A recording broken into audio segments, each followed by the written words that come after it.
अभी तक आप इस टॉपिक में डिस्क्रीट फ्रीक्वेंसी डिस्ट्रीब्यूशन के लिए mean deviation about mean and mean deviation about median पढ़ चुके हैं। अब आगे हम इस टॉपिक में कंटिन्यूअस फ्रीक्वेंसी डिस्ट्रीब्यूशन के लिए mean deviation about mean and mean deviation about median पढ़ेंगे। तो चलिए अब इस वीडियो में हम कंटिन्यूअस फ्रीक्वेंसी डिस्ट्रीब्यूशन के लिए mean deviation about mean find करना सीखते हैं। तो सबसे पहले बात यह आती है कि कंटिन्यूअस फ्रीक्वेंसी डिस्ट्रीब्यूशन कैसा होता है। कंटिन्यूअस फ्रीक्वेंसी डिस्ट्रीब्यूशन में जो डेटा होता है वह अलग अलग क्लास इंटरवल्स में क्लासिफाइड होता है। लेकिन यह ध्यान देने वाली बात यह है कि जो क्लासेज होती हैं या फिर क्लास इंटरवल्स होते हैं उनमें गैप्स नहीं होता।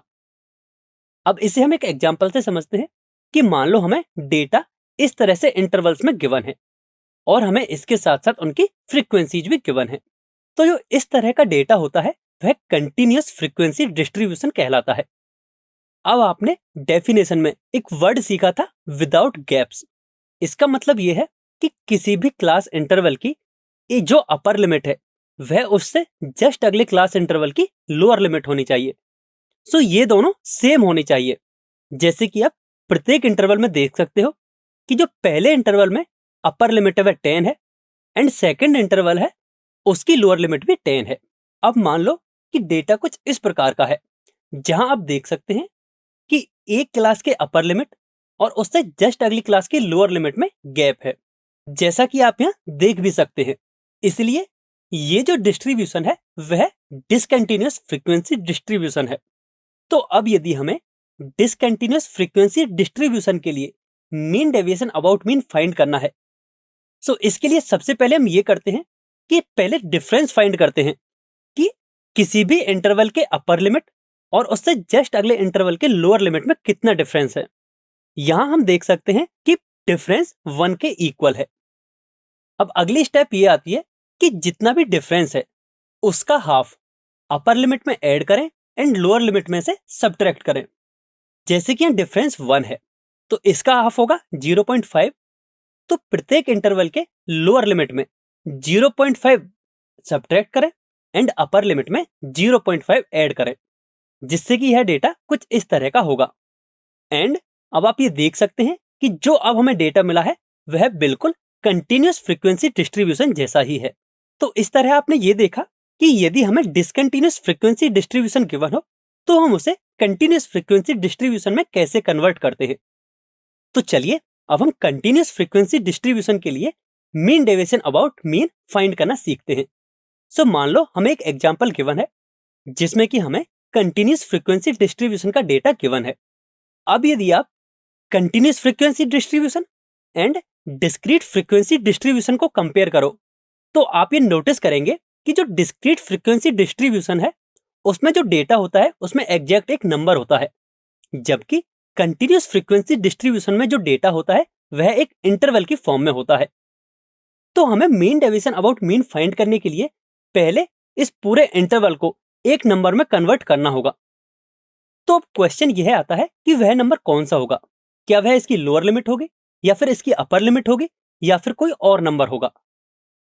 दैट मीन्स हम किसी भी इंटरवल को एक नंबर में चेंज करने के लिए एक अजम्पशन लेते हैं कि जो इंटरवल का मिड पॉइंट होगा उसके करेस्पॉन्डिंग हम नंबर लेते हैं। जैसे कि यदि हम इन सभी इंटरवल्स के लिए देखें तो जो नंबर होगा वह इनका एग्जैक्ट मिड पॉइंट है। तो अब आप देख सकते हो कि हमें xi भी मिल चुका है और fi ऑलरेडी गिवन था। दैट मीन्स अब जो आगे क्वेश्चन है वह बिल्कुल डिस्क्रीट फ्रीक्वेंसी डिस्ट्रीब्यूशन जैसा हो गया है। एंड इसके बाद हम जानते हैं कि इसे हम कैसे सॉल्व करते हैं। तो चलिए अब हम इसे आगे सॉल्व करते हैं। हम इस टेबल को कुछ इस तरह से भी लिख सकते हैं। अब सबसे पहले हमें मीन कैलकुलेट करना है क्योंकि हमें mean deviation about mean find करना है। And mean deviation about mean के लिए हम ये फॉर्मूला ऑलरेडी पढ़ चुके हैं जो कि डिस्क्रीट फ्रीक्वेंसी डिस्ट्रीब्यूशन के लिए था। एंड हमने ये क्वेश्चन भी डिस्क्रीट फ्रीक्वेंसी डिस्ट्रीब्यूशन जैसा ही बना लिया है। तो अब इस फॉर्मूले में सबसे पहले हमें x बार यानी कि गिवन डेटा का मीन चाहिए। एंड वो हम कैसे निकालते हैं, मीन का हम ये फॉर्मूला ऑलरेडी पढ़ चुके हैं। तो हमें सबसे पहले इस फॉर्मूले के लिए समेशन fi इंटू xi चाहिए। तो हम fi इंटू xi फाइंड करते हैं। xi हमें यह गिवन है एंड fi यह गिवन है।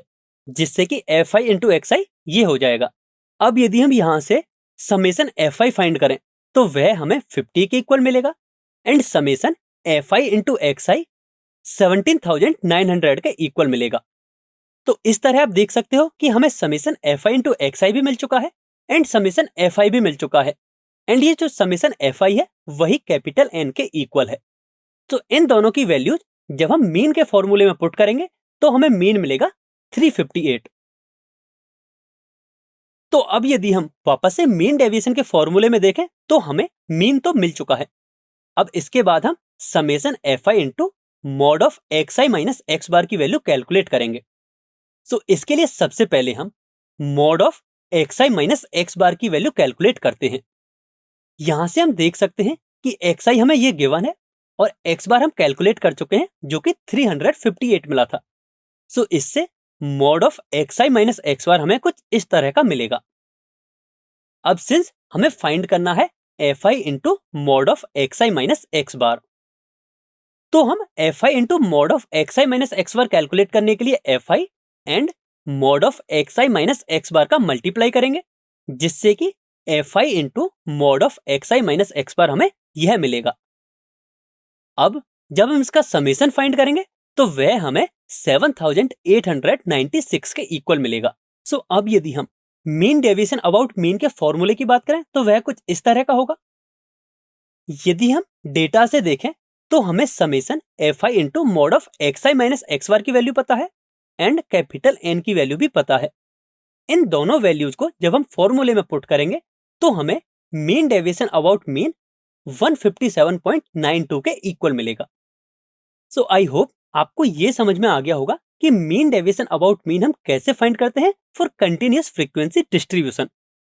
सो इसका मेथड ये है कि सबसे पहले हम कंटिन्यूअस फ्रीक्वेंसी डिस्ट्रीब्यूशन को डिस्क्रीट फ्रीक्वेंसी डिस्ट्रीब्यूशन में कन्वर्ट करते हैं एंड उसके बाद हम फॉर्मूले का यूज करके mean deviation about mean find करते हैं।